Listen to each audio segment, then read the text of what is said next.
ഈ കേസ് തങ്ങളുടെ മേശപ്പുറത്ത് വന്നപ്പോ കുഞ്ഞാലിക്കുട്ടിയെ ഈ വിഷയത്തിൽ പേര് ചേർക്കാൻ പോലും അർഹമല്ലാത്ത രീതിയിൽ അദ്ദേഹം നിരപരാധിയാണ് എന്ന് മജിസ്ട്രേറ്റ് കോടതി മുതൽ സുപ്രീം കോടതി വരെയുള്ള മുഴുവൻ ആളുകളും ഐക്യകണ്ഠേന അഭിപ്രായപ്പെട്ട കമ്മ്യൂണിസ്റ്റുകാർ തന്നെ അംഗീകരിക്കുന്ന ഉന്നതനായ വിധികർത്താക്കളെയാണ് ഞങ്ങളുടെ നേതാവിന്റെ ക്രെഡിബിലിറ്റിക്ക് ഉദാഹരണമായി ഞങ്ങൾക്ക് ഉയർത്തി കാണിക്കാനുള്ളത്. ആധികാരികമായ ഈ വിധികർത്താക്കളെയാണെങ്കിൽ നിങ്ങൾക്ക് ഉയർത്തി കാണിക്കാനുള്ളത് റൌഫിനെയാണ്. എന്താ റൌഫിന്റെ ക്വാളിറ്റി? രാജ്യദ്രോഹ കുറ്റം, കള്ളക്കടത്ത്, റബ്ബർ ഫാക്ടറി കത്തിക്കൽ, അതേപോലുള്ള ഒട്ടനവധി ക്രിമിനൽ കേസുകളിൽ പ്രതിയായിട്ടുള്ളയാൾ, അനവധി തവണ ജയിൽവാസം അനുഷ്ഠിച്ചിട്ടുള്ള ആൾ. മറ്റാരാ? പീറ്ററാണ്. ആരാണ് കൂട്ടറെ പീറ്റർ ആരാ? വിതുര പെൺവാണിഭ കേസിലെ പ്രതിയാ. വിതുര പെൺവാണിഭ കേസിലെ പ്രതിയെയാണ് അച്യുതാനന്ദൻ ഏൽപ്പിക്കുന്നത്, ചങ്ങല ഏൽപ്പിക്കുന്നത്, കയ്യാമ ഏൽപ്പിക്കുന്നത്. പെൺവാണിഭക്കാരെ പിടിക്കാനുള്ള കയ്യാമ ഏൽപ്പിക്കുന്നത് പീറ്ററാര്? വിതുര പെൺവാണിഭ കേസിലെ പ്രതി. ഇത്തോതിലാണെങ്കിൽ അധോലോകത്തെ അമർ ചെയ്യാൻ മുഖ്യമന്ത്രി ഏൽപ്പിക്കാൻ ദാവൂദ് ഇബ്രാഹിമിനെ തന്നെ. കാരണം നിങ്ങൾ ആലോചിച്ച് വനം കൊള്ള തടയാൻ വീരപ്പനെ ഏൽപ്പിക്കുക, അതിന് തുല്യല്ല ഇത്. ഇങ്ങനെ ഇവരെത്തിപ്പെട്ടിരിക്കുന്ന ഒരു ഗതികേടിന്റെ ആരും നിങ്ങൾ ആലോചിച്ച് നോക്ക് സഹോദരന്മാരെ. എന്നിട്ട് പീറ്റർ കള്ളും കുടിച്ചിട്ട് മൂക്കറ്റം മദ്യപിച്ച് മദ്യത്തിന്റെ ഉന്മാദത്തിൽ ബോധം നഷ്ടപ്പെട്ട് എന്തൊക്കെയോ പുലമ്പുമ്പോ അതിങ്ങനെ രഹസ്യ ക്യാമറ ചോപ്പിയെടുത്ത് ചാനലുകൾക്ക് മുമ്പിൽ പ്രക്ഷേപണം ചെയ്യുന്ന ആളുകൾ കേരളീയ സമൂഹത്തിന്റെ സാംസ്കാരിക തനിമയെയാണ് അവർ വെല്ലുവിളിക്കുന്നത്. കേരളത്തിന് ഒരു പാരമ്പര്യമുണ്ടായിരുന്നു, വിശുദ്ധിയുടെ, സത്യസന്ധതയുടെ, സാംസ്കാരികമായ ഔന്നത്യത്തിന്റെ. ഇത്തരത്തിലുള്ള മൂല്യങ്ങൾ വിളംബരം ചെയ്യുകയും അവ പ്രചരിപ്പിക്കുകയും ചെയ്യുന്ന എത്രയോ പത്രപ്രവർത്തകന്മാരെ വളർത്തിയെടുത്ത ഈ കേരളക്കരയിലാണ് ഇത്തരത്തിൽ മദ്യപിച്ച് മതോന്മുഖനായി എന്തൊക്കെയോ വിളിച്ചു പറയുന്ന പീറ്ററിനെ പോലുള്ള ആളുകളെ ചാനലുകൾക്ക് മുമ്പിലേക്ക് ആനയിച്ച് ആദരിച്ചു കൊണ്ടുവരുമ്പോ ഇയാളെ പോലുള്ളവർ ഛർദ്ദിക്കുന്നത് വിഴുങ്ങാൻ മാത്രം വിഡ്ഢികളാണ്. കേരളത്തിലെ പൊതുസമൂഹമാണോ നിങ്ങൾ വ്യാമോഹിച്ചിരിക്കുന്നത്? നിങ്ങൾക്ക് കഴിയില്ല. കുഞ്ഞാലിക്കുട്ടിയുടെ ഒരു രോമം പോലും തൊടാൻ നിങ്ങൾക്ക് സാധ്യമല്ല. അപവാദ വ്യവസായത്തിന്റെ അപ്പോസ്തലന്മാരുടെ ദേശോപതങ്ങൾക്ക് നടുവിൽ നിന്ന് ഒരു പോൾ പോലും ഏൽക്കാതെ ഊതിക്കാക്കിയ പൊന്നിൻ തിളക്കത്തോടെ കേരള രാഷ്ട്രീയ നവോമണ്ഡലത്തിൽ ജ്യോതിർഗോളമായി പ്രഖ്യാപിക്കുന്ന ഇതിഹാസ നായകനായി കുഞ്ഞാലിക്കുട്ടി സാഹിബ് എക്കാലത്തും ഞങ്ങൾക്ക് നേതൃത്വം നൽകും. അതിൽ തർക്കമില്ല. നിങ്ങൾ കരുതേണ്ടതില്ല ഇതുമൂലം ലീഗും കുഞ്ഞാലിക്കുട്ടിയും ഒലിച്ചു പോകുമെന്ന് നിങ്ങൾ വ്യാമോഹിക്കേണ്ടതില്ല. ഇനിയും ഞങ്ങൾ ചോദിക്കട്ടെ കമ്മ്യൂണിസ്റ്റുകാരെ, കേരള സുപ്രീം കോടതിയിൽ ഈ വിഷയത്തിൽ സത്യവാങ്മൂലം നൽകിയ ആരാണ് സത്യവാങ്മൂലം നൽകിയത്? ഒന്ന് അന്നത്തെ ഐജിയും ഇന്നത്തെ ഡിജിപിയുമായ ജേക്കബ് പുന്നോസ്, അന്നത്തെ ഡിഐജി ആയിരുന്ന മിനിയോടൻ. ഇവർ രണ്ടുപേരും സുപ്രീം കോടതിയിൽ കുഞ്ഞാലിക്കുട്ടി നിരപരാധിയാണ് എന്ന് പറഞ്ഞ് സത്യവാങ്മൂലം നൽകിയത് ഉമ്മൻചാണ്ടി ഭരിക്കുമ്പോഴല്ല, നിങ്ങളുടെ EK നായനാർ ഭരിക്കുമ്പോ, നിങ്ങളുടെ ഇടതുപക്ഷ ഗവൺമെന്റ് ഭരിക്കുമ്പോഴാണ് സുപ്രീം കോടതിയിൽ നിങ്ങൾ സത്യവാങ്മൂലം നൽകിയത്. എന്നിട്ട് എന്തുണ്ടായി? നിങ്ങളിപ്പോ പറയണത്, ഞങ്ങൾ ചോദിക്കട്ടെ, നിങ്ങൾ അന്ന് കുഞ്ഞാലിക്കുട്ടി നിങ്ങൾ രക്ഷപ്പെടുത്തി, അതായത് അച്യുതാനന്ദൻ പറയണത് കുഞ്ഞാലിക്കുട്ടിനെ അന്നത്തെ ഇടതുപക്ഷം രക്ഷപ്പെടുത്തിയില്ല. എന്നിട്ട് ഇടതുപക്ഷം കുടുക്കിയതാരാ? അന്നത്തെ പ്രതികളാരാ? ഒന്ന് TP ദാസൻ. ആരാണ് ദാസൻ? നായനാരുടെ വലങ്കയായിരുന്നില്ലേ?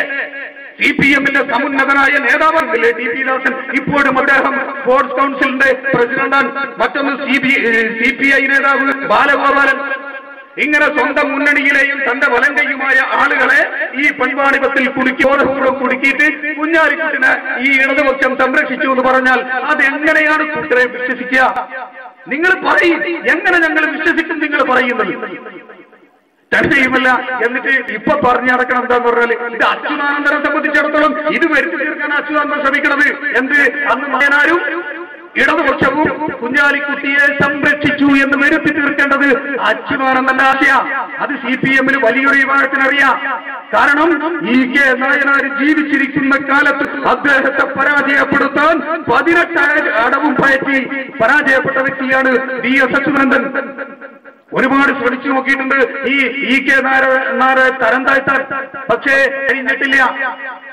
അതുകൊണ്ട് തന്നെ ഇപ്പൊ ഈ കേസ് കുത്തിപ്പൊക്കി അന്ന് നായനാർ ചെയ്ത് തെറ്റായിരുന്നു, ഞാൻ അന്നേ പറഞ്ഞില്ലേ എന്ന് പറയാൻ വേണ്ടിയുള്ള ശ്രമമാണ്. പ്രിയപ്പെട്ട സഖാക്കളെ, അത് നിങ്ങളുടെ മരിച്ചുപോയ നായനാരുടെ ആത്മാവിനോട് ചെയ്യുന്ന കൊടും ചതിയാണ് എന്ന തിരിച്ചറിവാണ് നിങ്ങൾക്കുണ്ടാവേണ്ടത്. അതുകൊണ്ട് നായനാരെ സ്നേഹിക്കുന്ന കമ്മ്യൂണിസ്റ്റ് സഖാക്കൾ കുഞ്ഞാലിക്കുട്ടിയുടെ കോലത്തിനല്ല അച്യുതാനന്ദന്റെ കോലത്തിന് തീ കൊളുത്താൻ തയ്യാറുണ്ടോ എന്നാണ് ഞങ്ങൾക്ക് ചോദിക്കുന്നത്. ചോദിക്കാനുള്ളത്. നിങ്ങൾ തയ്യാറാണ്? പിന്നെ ഈ CPM വാടകയ്ക്കെടുത്തിട്ടുള്ള ചില ചാനൽ ചാവേറുകൾ ഒരു ഭയങ്കര നിയമവിദഗ്ധന്മാരാണ്, തങ്ങളുടെ മൂക്കിനപ്പുറം ലോകമില്ലാന്ന് വിശ്വസിക്കുന്ന ആളുകളാണ്, വലിയ ബുദ്ധിജീവികളാന്ന് പറഞ്ഞിട്ട് ചാനലിൽ ഇങ്ങനെ കൊണ്ടുവരും. എന്നിട്ട് അവരോട് ചോദിക്കും, അല്ല ഇത് പുനരന്വേഷണത്തിന് സാധ്യതയില്ലേ? അപ്പൊ ഒരുത്തം പറയും, അത് ബെസ്റ്റ് ബേക്കറി കേസിന് സമാനമായ രീതിയിൽ വന്നാൽ ഇത് പുനർനിരീക്ഷിക്കാം. അപ്പൊ ആൾക്കാർ സുപ്രീം കോടതി ജഡ്ജിയാണ് ഈ പറയണത്. ഇന്ത്യ വിഷന്റെ ചാനൽ റൂമിൽ ഇരുന്നിട്ട് ഇവരെ 4 ആൾക്കാർ തീരുമാനിക്കല്ല ഇന്ത്യയിലെ നിയമം. എടോ, ബെസ്റ്റ് ബേക്കറി കേസിന് കമ്പയർ ചെയ്തുകൊണ്ട് ഇതിനെ കൊണ്ടുപോകാൻ വേണ്ടി ശ്രമിക്കുന്ന ആളുകൾ മനസ്സിലാക്കേണ്ടത് എന്താ അറിയോ? ബെസ്റ്റ് ബേക്കറി കേസിന് സമാനമായ രീതിയിൽ ഐസ്ക്രീം കേസ് പരിഗണിക്കണമെന്ന് ആവശ്യപ്പെട്ടുകൊണ്ട് വർഷങ്ങൾക്ക് മുമ്പ് സുപ്രീം കോടതിയിലേക്ക് ഹർജി പോയിട്ടുണ്ട്. ആരാ ഹർജി കൊടുത്തെന്നറിയോ? നിങ്ങളുടെ അച്യുതാനന്ദൻ, ഇന്നത്തെ കേരള മുഖ്യമന്ത്രി അച്യുതാനന്ദൻ അന്നത് കൊണ്ടേ കൊടുത്തിട്ടുണ്ട്. അപ്പോൾ സുപ്രീം കോടതി പറഞ്ഞെന്താ നിങ്ങള്? അതായത് അപൂർവങ്ങളിൽ അപൂർവമായ രീതിയിലുള്ള നരഹത്യയും കൊലപാതകവും സാക്ഷിമതവുമൊക്കെ നടന്നിട്ടുള്ള ഈ ബെസ്റ്റ് ബേക്കറി കേസുമായി ഐസ്ക്രീം കേസിനെ താരതമ്യം ചെയ്യാൻ അർഹമല്ല. എന്നിട്ട് സുപ്രീം കോടതി പറഞ്ഞില്ല അച്യുതാനന്ദനോട്, നിഷേധിക്കുക അച്യുതാനന്ദൻ, സുപ്രീം കോടതിയുടെ റെക്കോർഡ്സുകൾ ഞങ്ങളുടെ കയ്യിലുണ്ട്. എന്താ സുപ്രീം കോടതി പറഞ്ഞതെന്നറിയോ?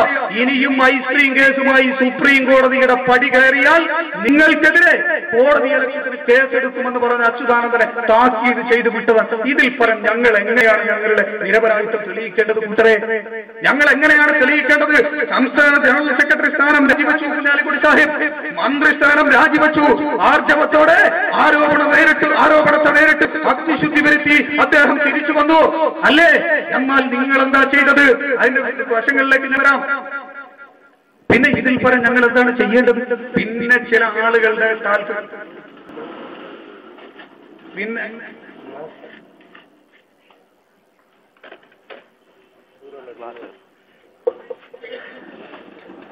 പിന്നെ ചില ആളുകളുടെ താല്പര്യം എന്താന്ന് പറഞ്ഞാൽ അത് വ്യക്തമായി തന്നെ പറയാലോ. അജിത ഒരു മടിയില്ല. അജിതനെ പോലുള്ള ആളുകളുടെ താല്പര്യം എന്താണ് പറഞ്ഞാൽ, അജിതക്ക് ലീഗിനോട് ഒരു കുടിപ്പകയും അത് പ്രായമുള്ള ആളുകൾക്കൊക്കെ അറിയാം.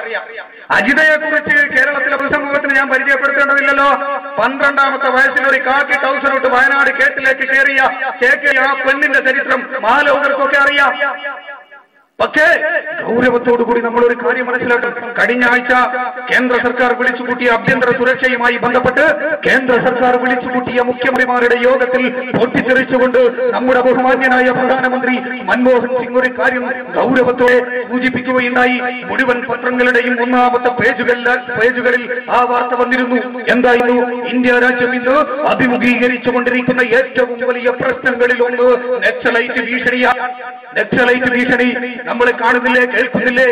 ബീഹാറിലും ബംഗാളിലും ആന്ധ്രയിലുമൊക്കെ ജനങ്ങൾ തിങ്ങി താമസിക്കുന്ന തെരുവോരങ്ങളിൽ നക്സലൈറ്റുകളുടെ സ്ഫോടനങ്ങളിൽ ചിതറിത്തെറിച്ച് കരിക്കട്ടകളായി മാറിയ കബന്ധങ്ങളെ കുറിച്ച് ഭീതിയോടുകൂടിയല്ലേ നമ്മൾ ദിവസവും പത്രങ്ങളിൽ നമ്മൾ വായിക്കുന്നത്? പശ്ചിമ ബംഗാളിലെ ലാൽഗഡിലെ അവസ്ഥ ഈ അടുത്തല്ലേ? അതുമായി ബന്ധപ്പെട്ട ഒരുപാട് റിപ്പോർട്ടുകൾ കടന്നു വന്നിട്ടുള്ളത് ഇന്നത്തെ പത്രത്തിലുമുണ്ടല്ലോ.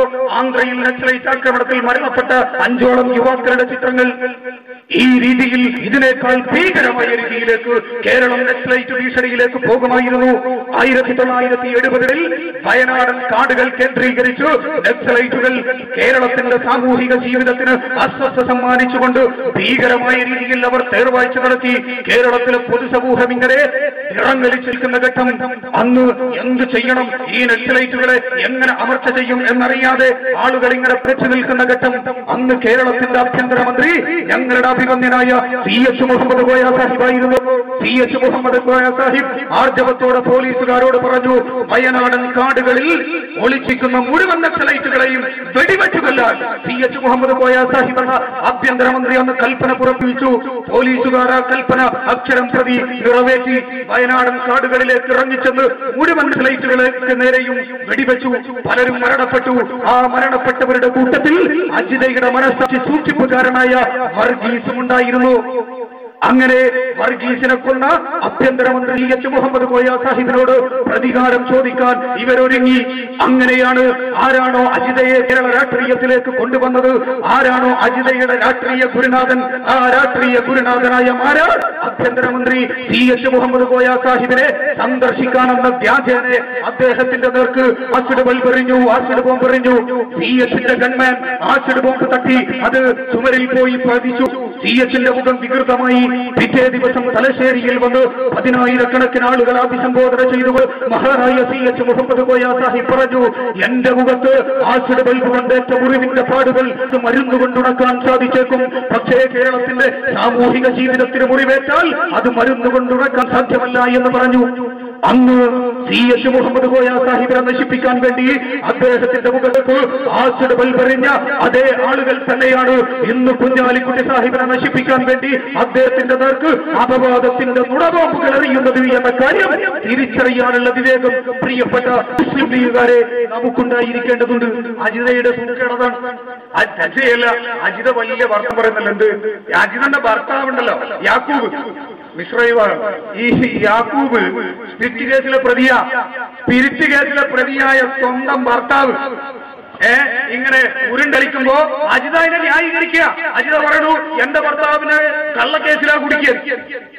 കോടതിയാണ് വിധിച്ചത്, അയാൾ പ്രതിയാണെന്ന് കോടതിയാ പറഞ്ഞേ. കുഞ്ഞാലിക്കുട്ടി സാഹിബ് പ്രതിയാണെന്ന് ഒരു കോടതിയും പറഞ്ഞിട്ടില്ല. അപ്പൊ അജിതയുടെ ഭർത്താവ് ഒരു തെറ്റ് ചെയ്താൽ പോലും ശിക്ഷിക്കപ്പെടാൻ പാടില്ല. കുഞ്ഞാലിക്കുട്ടി സാഹിബ് ഒന്നും ചെയ്തിട്ടില്ലെങ്കിലും അദ്ദേഹത്തെ വേട്ടയാടണം. ഇതെന്ത് ന്യായമാണ്? ഇതെങ്ങനെയാണ് അംഗീകരിക്കാൻ കഴിയുക? ഇതാണ് ഞങ്ങൾക്ക് മനസ്സിലാവാത്തത്. ഇവരുടെ ഒന്നും രണ്ട്, നമ്മുടെ ഒന്നോ രണ്ടല്ല. ഇതെങ്ങനെ ഇത് ഒരു ഉൾക്കൊള്ളാൻ പറ്റിയ, ജനങ്ങൾക്ക് ഉൾക്കൊള്ളാൻ പറ്റിയ രീതിയിലുള്ള ഒരു വിവാഹത്തിലേക്ക് നിങ്ങൾ കടന്നു വരിക. ഞങ്ങൾ ഏറ്റെടുക്കാൻ തയ്യാറാ. പിന്നെ ഞങ്ങളെ സംബന്ധിച്ചിടത്തോളം ഞങ്ങൾക്ക് ഒരുപാട് പറയാൻ, പക്ഷേ ഞങ്ങളുടെ മതം അതിനനുവദിക്കുന്നില്ല. ഈ വിഷയത്തിൽ മാത്രം ഇത്തരത്തിലുള്ള ദുരാരോപണങ്ങൾ ഞങ്ങളുടെ മതം അനുവദിക്കാത്തത് കൊണ്ട്, അല്ലാതെ ഞങ്ങളുടെ കയ്യിൽ തെളിവുണ്ട്. കഴിഞ്ഞ ഒരാഴ്ച മുമ്പ് കേരളത്തിലെ ഒരു പ്രമുഖനായ പത്രപ്രവർത്തകൻ നന്ദകുമാർ മുഖ്യമന്ത്രിക്ക് ഒരു റിക്കോർഡ് കൊടുത്തില്ലേ? എന്തായിരുന്നു റിക്കോർഡ്?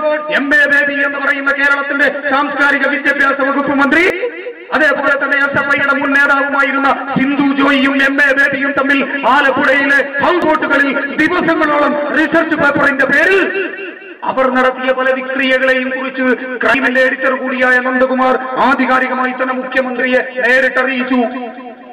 അതുപോലെ തന്നെ PK ശ്രീമതിയുമായി ബന്ധപ്പെട്ട വിവാദം പറഞ്ഞല്ലോ. പക്ഷേ ഞങ്ങളത് ചികഞ്ഞന്വേഷിച്ചു. അതിന്റെ പിന്നാലെ പോകാൻ മുസ്ലിം ലീഗിന് സാധ്യമല്ല. നിങ്ങൾക്ക് എന്തുമാകും? കാരണം നിങ്ങൾക്ക് മതമില്ല, നിങ്ങൾക്ക് വിശ്വാസമില്ല, ആത്മീയതയില്ലാത്ത ഒരു സമൂഹമാണ്.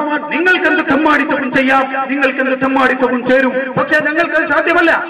ഞങ്ങളുടെ മതം കൃത്യമായി ഞങ്ങളോട് പറയുന്നു, ഇത്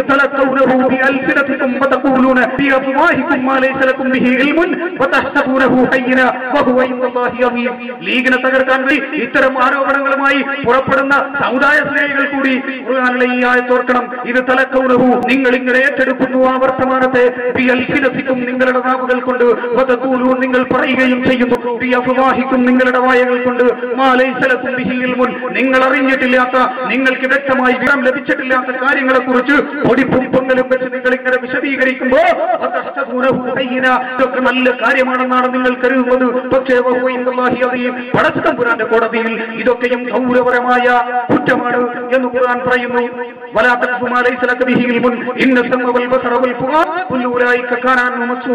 നീ കണ്ടിട്ടില്ലാത്ത, നീ കേട്ടിട്ടില്ലാത്ത കാര്യങ്ങളെ കുറിച്ച് നീ ഇങ്ങനെ പറഞ്ഞു നടക്കുമ്പോ നീ മനസ്സിലാക്കണം, നിന്റെ കേൾവി, നിന്റെ കാഴ്ച, നിന്റെ ചിന്തകൾ, നിന്റെ ഹൃദയം, ഇവയെ കുറിച്ചെല്ലാം പടച്ചവൻ ചോദ്യം ചോദിക്കും. അതുകൊണ്ട് ഞങ്ങൾക്ക് അതിന്റെ പിന്നാലെ പോകാൻ ഞങ്ങൾ സന്നദ്ധമല്ല. ഞങ്ങളുടെ കയ്യിൽ ആരോപണങ്ങൾ ഇല്ലാത്തത് കൊണ്ടല്ല. ഇത്തരത്തിലുള്ള വൃത്തികെട്ട രാഷ്ട്രീയത്തിലേക്ക് ഒരിക്കലും ഞങ്ങൾ പോകില്ല. പിന്നെ വേറെ രസകരമായ വസ്തു, ഈ തങ്കപ്പനും ഈ ജസ്റ്റിസ് നാരായണ വക്കീൽ നോട്ടീസ് അയച്ചിരിക്കുകയാണ് ഇന്ത്യ വിഷയം ഈ റൌഫിനൊക്കെ എതിരായിട്ട്. അതേപോലെ തന്നെ പീറ്റർ പറഞ്ഞത്, ഞാനിങ്ങനെ അന്നേരം അത്യാവശ്യം വെള്ളടിച്ചിട്ട് ഞാൻ ആ സംഭവം എന്നല്ല പറഞ്ഞു, ഞാൻ വേറെ പല കാര്യങ്ങളെ പറഞ്ഞു. എന്താ പറഞ്ഞത് എനിക്കൊന്നും ഓർമ്മില്ല. പക്ഷെ എന്തായാലും ആ സൗണ്ട് എന്റെതല്ല, അത് മിമിക്രിക്കാരെ കൊണ്ട് ഇവർ ബോധപൂർവ്വം ചെയ്യിച്ചാണ് പീറ്റർ എന്ന കുറ്റസമ്മതം നടത്തുക. എന്നിട്ടാണ് ഇതിന്റെ പിന്നാലെ ഉന്നതരായ ഒരു നേതാവിനെ അവഹേളിക്കാൻ വേണ്ടി ഇതിന്റെ പിന്നാലെ ഇങ്ങനെ നടക്കുക. എന്തുമാത്രം അധപ്പതിച്ചു പോയി CPM പോലുള്ള പ്രസ്ഥാനങ്ങൾ. എന്നാൽ നേരത്തെ അബ്ദുള്ള കുഞ്ഞി സാഹിബ് സൂചിപ്പിച്ചത്, അച്യുതാനന്ദൻ, കേരളത്തിന്റെ മണ്ണിൽ അച്യുതാനന്ദന് പറഞ്ഞ ഒരു ഡയലോഗ് ഉണ്ടായിരുന്നു. എന്താ? പെൺവാണിപക്കാരെ, എനിക്ക് അധികാരം കിട്ടിയ ഉടനെ 24 മണിക്കൂറിനുള്ളിൽ പെൺവാണിപക്കാരെ മുഴുവൻ ഞാൻ കയ്യാമം വെച്ച ടൗസർ ഓടിച്ച് റോട്ടിലൂടെ നൽകി.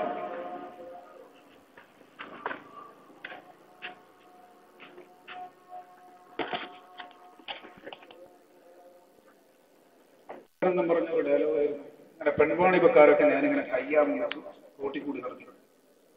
അങ്ങനെ ആളുകളിലും കരുതി അച്യുതാനന്ദൻ വന്നാൽ നാടക ശുദ്ധിയാവും വിചാരിച്ചു. പക്ഷേ അച്യുതാനന്ദൻ എന്ത് ചെയ്തു? മുഖ്യമന്ത്രിയായപ്പോ തന്നെയല്ല അച്യുതാനന്ദൻ പറഞ്ഞത്, കിളിരൂരിലെ ശാരി എന്ന പെൺകുട്ടിയെ കുറിച്ചായിരുന്നു അച്യുതാനന്ദന്റെ പ്രസംഗം. എന്താ പ്രസംഗം? കിളിരൂരിലെ ശാരി എന്ന ഒരു ബാലിക ദാരുണമായ രീതിയിൽ കൊല്ലപ്പെട്ടപ്പോ ആ ശാരിയുടെ കൊലപാതകത്തെ മരണത്തെ ഊതി വീർപ്പിച്ചു കേരളത്തിന്റെ മണ്ണിൽ അങ്ങോളം ഇങ്ങോളം ഓടി നടക്കുകയായിരുന്നു പ്രതിപക്ഷ നേതാവായിരുന്ന അച്യുതാനന്ദൻ. കിളിരൂരിലെ ആ പാവപ്പെട്ട പെൺകുട്ടി കാമഭ്രാന്തന്മാരായ ചെന്നായ്ക്കളാൽ കീറിയെറിയപ്പെട്ട് ഹോസ്പിറ്റലിൽ അതീവ ഗുരുതരാവസ്ഥയിൽ കഴിയുമ്പോ ഒരു VIP ആ കുട്ടിയെ സന്ദർശിക്കാൻ വേണ്ടി വരികയും ഭീഷണിപ്പെടുത്തുകയും ചെയ്തതിന്റെ ഫലമായിട്ടാണ് ആ പെൺകുട്ടി പെട്ടെന്ന് മരണപ്പെട്ടു പോയത് എന്നും ആ VIP ആരാണെന്ന് കൃത്യമായി എനിക്കറിയാമെന്നും പക്ഷേ ഇപ്പോൾ പറയില്ലെന്നും അധികാരം ലഭിച്ച ഉടനെ കയ്യാമം വെച്ച് ആ VIP-യെ ജയിലറക്കുള്ളിൽ തളർത്തുമെന്നും പറഞ്ഞ് കേരളത്തിലെങ്ങോളം ഇങ്ങോളം ഓടി നടന്ന അച്യുതാനന്ദൻ. പക്ഷേ അധികാരം കിട്ടിയപ്പോ നിങ്ങളെല്ലാം മറന്നു, നിങ്ങൾ ശാരിയെ മറന്നു. ഇപ്പൊ നിങ്ങൾ ചോദിക്കുന്നു ഏത് ശാരി, എന്ത് ശാരി, ഏത് കിളിരൂരെന്ന് അല്ലേ? പ്രിയപ്പെട്ട അച്യുതാനന്ദൻ, താങ്കൾ മനസ്സിലാക്കണം, ശാരിയുടെ മാതാപിതാക്കളെന്ന് പോലും നിങ്ങൾ കേരളത്തിൽ പറയിപ്പിച്ചില്ലേ? എന്ത് തീയത്ത് വന്നാലേ തങ്ങളുടെ കുടുംബത്തിന് നീതി കിട്ടൂവെന്ന് പറയിപ്പിച്ച് തന്റെ വൃത്തികെട്ട രാഷ്ട്രീയ ലാഭത്തിനു വേണ്ടി ആ കുടുംബത്തെ നിങ്ങൾ ദുരുപയോഗപ്പെടുത്തി. ഇടതുപക്ഷത്തിന്റെ എത്രയോ പ്രചരണ പരിപാടികളിൽ ആ കുടുംബത്തെ നിങ്ങൾ പങ്കെടുപ്പിച്ചു. എന്നിട്ട് നിങ്ങൾ ഇന്ന് അവരോട് മുൻതിരിഞ്ഞു നിൽക്കുന്നു. ഇവിടെയാണ് നിങ്ങളുടെ കാപട്യത്തിന്റെ മുഖംമൂടിയാണ് ഇവിടെ വെളിവാക്കപ്പെടുന്നത്. നിങ്ങളെ അധികാരത്തോടുള്ള ആർത്തി തീർക്കാൻ എന്തു ക്രൂരതയും കാട്ടാൻ യാതൊരു മനസ്സറപ്പുമില്ലാത്ത അച്യുതാനന്ദൻ എന്ന ദുശ്ശാസനനെ താങ്ങി നടക്കുന്ന സഖാക്കൾ ഓർക്കണം. ശാരി എന്ന് പറയുന്ന ആ ബാലിക കഴിക്കുമ്പോ അവൾക്കൊരു പെൺകുഞ്ഞുണ്ടായിരുന്നു. അധികാരത്തിന്റെ അന്തഃപുരങ്ങളിൽ സ്വസ്ഥമായി ഉറങ്ങുന്ന പലർക്കും ആ കുഞ്ഞ് പേടിപ്പെടുത്തുന്ന ഒരു പേക്കിലാവാൻ സ്നേഹ എന്നാണ് ആ കുഞ്ഞിന്റെ പേര്. ശാരിക വൃദ്ധയായ മുത്തശ്ശി ഈ അടുത്ത് അച്യുതാനന്ദൻ കണ്ണൂരിൽ വന്നപ്പോ ശാരിയുടെ വൃദ്ധയായ മുത്തശ്ശി സാവിത്രി എന്ന മുത്തശ്ശി ഒരു നിവേദനം നൽകി അച്യുതാനന്ദന്. ആ നിവേദനത്തിൽ അവർ ആവശ്യപ്പെട്ടത് എൻ പേരെ കുട്ടിയെ ക്രൂരമായി ബലാത്സംഗം ചെയ്ത് കൊലപ്പെടുത്തിയ മനുഷ്യ പിശാചുക്കളിൽ 2 പേർ പ്രിയപ്പെട്ട മുഖ്യമന്ത്രി അങ്ങയുടെ മന്ത്രിസഭയിലെ 2 മന്ത്രിമാരുടെ പുത്രന്മാരാണ്. ഇത് അങ്ങയുടെ ഗവൺമെന്റിന്റെ കാലാവധി അവസാനിക്കാറായിരിക്കുന്നു. ഇനിയെങ്കിലും ഞങ്ങളുടെ പൊന്നുമോളെ ക്രൂരമായി ഞങ്ങളുടെ പൊന്നുമോളുടെ മാനവും ജീവൻ കവർന്നെടുത്ത ഈ പിശാചുക്കളെ നിയമത്തിന് മുന്നിൽ കൊണ്ടുവന്ന് ഞങ്ങളുടെ കുടുംബത്തോട് നീതി കാട്ടണേ എന്ന അപേക്ഷ അടങ്ങുന്ന നിവേദനം അച്യുതാനന്ദൻ താങ്കൾക്ക് നൽകി. പക്ഷേ താങ്കൾ എന്ത് ചെയ്തു? ആ നിവേദനം ചവറ്റുകൊട്ടയിലേക്ക് വലിച്ചെറിഞ്ഞു.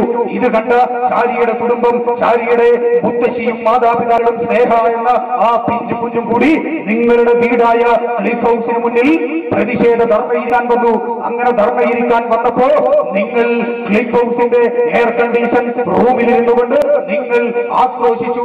ആ ബാസ്റ്റേഴ്സിനെ ആട്ടി പുറത്താക്കൂ എന്ന് നിങ്ങൾ പോലീസിനോട് ആജ്ഞാപിച്ചപ്പോ നിങ്ങളുടെ പോലീസ് ഉദ്യോഗസ്ഥന്മാർ വന്ന് ആ വൃദ്ധയായ മുത്തശ്ശിയെയും പിഞ്ചു കുഞ്ഞിനെയും ശാരിയുടെ മാതാപിതാക്കളെയും നിങ്ങളുടെ മൂക്കിന് മുന്നിലിട്ട് ഗിനിപ്പന്നികളെ പോലെ അടിച്ചമർത്തുമ്പോ സ്നേഹ എന്ന് പറയുന്ന ആ പിഞ്ചു കുഞ്ഞ് നിങ്ങളുടെ മുഖത്തേക്ക് നോക്കി അറുതേ എന്ന് ആർക്ക് കരയുമ്പോ പ്രിയപ്പെട്ട താങ്കൾ ഊറിച്ചിരിക്കുകയായിരുന്നു അല്ലേ? നിഷേധിക്കാൻ കഴിയുമോ നിങ്ങൾക്ക്? ശാരി എന്ന പെൺകുട്ടിയുടെ ശവക്കൂടക്ക് മുകളിൽ പണിതുയർത്തിയ മുഖ്യമന്ത്രി കസേരയിൽ നിന്ന് ആ നിരാലംബമായ കുടുംബമാക്കി പരിഹസിച്ച് പല്ലടിച്ച താങ്കൾക്ക് കേരളത്തിലെ പൊതുസമൂഹം ബാധ്യമില്ല എന്ന യാഥാർത്ഥ്യമാണ് നിങ്ങൾ അറിയേണ്ടത്. ആരെയാണ് നിങ്ങൾ കയ്യാമം വെക്കാൻ പോകുന്നത്? ഞങ്ങൾ ചോദിക്കട്ടെ. കൊടിയേരി ബാലകൃഷ്ണന്റെ മകൻ റഷ്യൻ താരസുന്ദരിയുമായി ലോഡ്ജ് മുറിയിൽ വെച്ച് പിടിക്കപ്പെട്ടിട്ട് കൊടിയേരി ബാലകൃഷ്ണന്റെ മകന് നേരെ കയ്യാമം വെക്കാൻ തുറക്കുന്ന ഈ കൈകൾ ഇൻഷാ അല്ലാഹ് 2 മാസം കഴിഞ്ഞാൽ പോലെ കേരളീയ സമൂഹം വലിച്ചെറിയുന്ന കാര്യത്തിൽ യാതൊരു തർക്കവുമില്ല. രക്ഷപ്പെടില്ല നിങ്ങൾക്ക് നിങ്ങളുടെ മനസ്സാക്ഷിയെ പോലും ന്യായീകരിപ്പിക്കാൻ സാധ്യമല്ല മിസ്റ്റർ VS. എന്റെ PK ശ്രീമതിയെ കുറിച്ച് നിങ്ങൾ അക്ഷരം ഉരിയാടുകയില്ല. നിങ്ങളിപ്പോ ബാലകൃഷ്ണപിള്ളയെ കുടുക്കാൻ വേണ്ടി നിങ്ങൾ പരിശ്രമിച്ചതല്ലോ. ഞങ്ങൾ ചോദിക്കട്ടെ, ബാലകൃഷ്ണപിള്ളയെ അറസ്റ്റ് ചെയ്യുന്നതിന് മുമ്പ് നിങ്ങളുടെ പൊളിറ്റിക്കൽ സെക്രട്ടറി ആയിരുന്ന